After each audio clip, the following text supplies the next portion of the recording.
bring in our guest with the Mocs Club. That is Anthony Miele, and he is the Assistant Athletic Director for Advancement here for the University of Tennessee at Chattanooga and the Mocs Club. And Anthony, thank you so much for coming over here, and give us a little bit of your time before when this game's getting going. How are we doing tonight? Thanks for coming. No, thank you guys for having us, and we're excited for what's going on, and trying not to watch too much right now while the game's going on while talking with y'all. But no, appreciate y'all being here with us and joining us tonight. Well, listen, that makes 1, 2, 3 of us trying to watch this game and talk at the same time, right? For sure. So, kind of just talk about just the Mocs Club. Obviously, a lot going on. This is obviously a social event, but I've seen a lot of social events going on the last few years.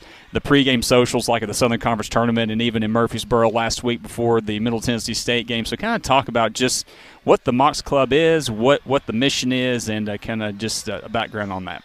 Yeah, so the Mocs Club is the fundraising arm of the university for athletics. And so everything from all of our student athletes that you see from an academic standpoint, from a health and nutrition aspect, scholarships, that's what we fundraise for. And so the experience that we want to provide for all of our 300 student athletes is what we do. We're part of the team. We're the team behind the team that we like to have the motto for. So, when the teams are participating in tournament games like this, even though we're not on the court, we feel like we're part of with it. So, that's kind of a little rundown of what the Mocs Club is.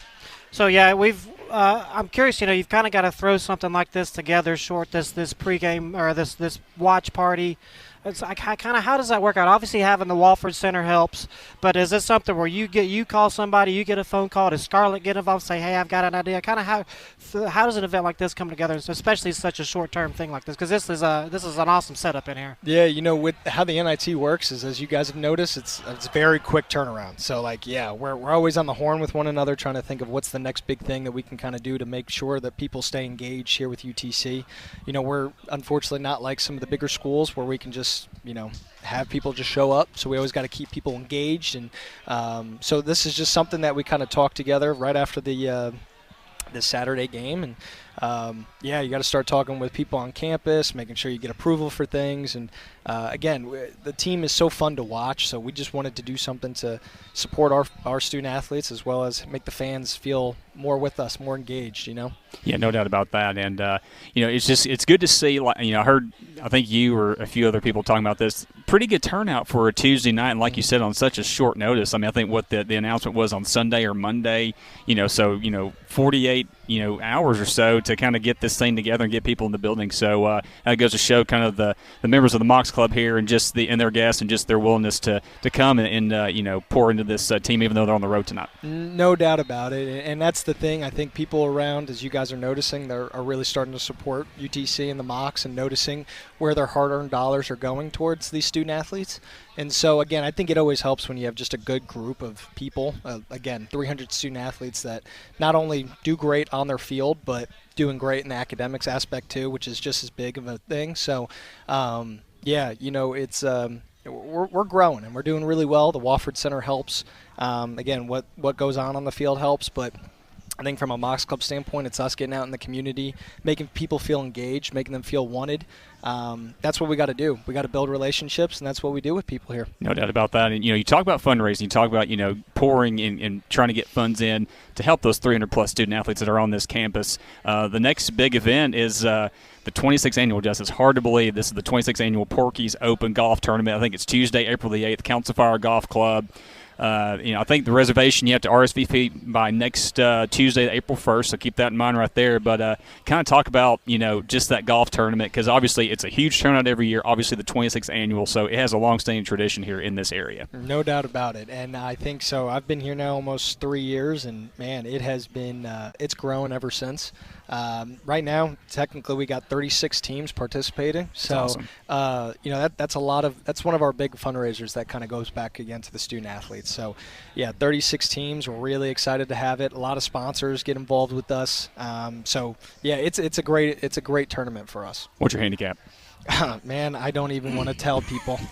So don't even worry. It'll be better than ours for sure, right, Jesse? Probably not, but I appreciate the enthusiasm. That's just I can't imagine, just the opportunity to be out there on a course like Council Fire and just you look around and people like this show up and they support, but it's in an era of the NIL and facilities are obviously a huge part, and just is the Ultra Club something y'all are able to use for things like this, or is it mostly you're going to use Wofford Center and stuff like that? No, the Ultra Club is definitely something we're able to use, but the Wofford Center, it's here, it's home for us, so it's a lot easier to have it. And again, it's brand new, so That's like so we nice. want to use it. And so no, I think our donors have really appreciated the support there. And as you mentioned, from an NIL aspect, like it's an ever-changing thing of college athletics. That's what I enjoy about the job, is that every single day is different. Something is getting pushed, the house settlement, things like that going on. So, no, it's always fun. It's always fun to see our donors, see our supporters, and again, it all goes back to supporting our student athletes. No doubt about that. Well, Anthony, thank you so much for coming over here and talking with us, filling us more in about the Mocs Club and kind of what's going on here at the University of Tennessee at Chattanooga. Give people, if they want to be a donor, they want to help, support those 300-plus student athletes and, support the blue and gold. How can people do that? Yep, so they can just go to gomocs.com/Mocs Club. They can go and make their annual fun gift. It receives benefits of parking, hospitality, all the fun stuff, all tax deductibility options and stuff like that. So a lot of good things for not only our student athletes but for the donors themselves. So listen, I mean, if you go to that website, again, gomocs.com/Mocs Club, there's options for every single budget. So it's not just like, you see the Power Fives and kind of the, crazy amounts of donations. You can support this team on any budget, and anything that you give goes a long way here for this athletic department. So definitely go to that. Again, gomocs.com/Mocs Club. So Anthony, thank you again for coming over here and allowing us to set up here for this edition of Off the Bench Radio, and go Mocs. yes, sir. Appreciate y'all for being here. Now I got to go watch the game. Yes, sir. Thanks Thanks a lot. Anthony.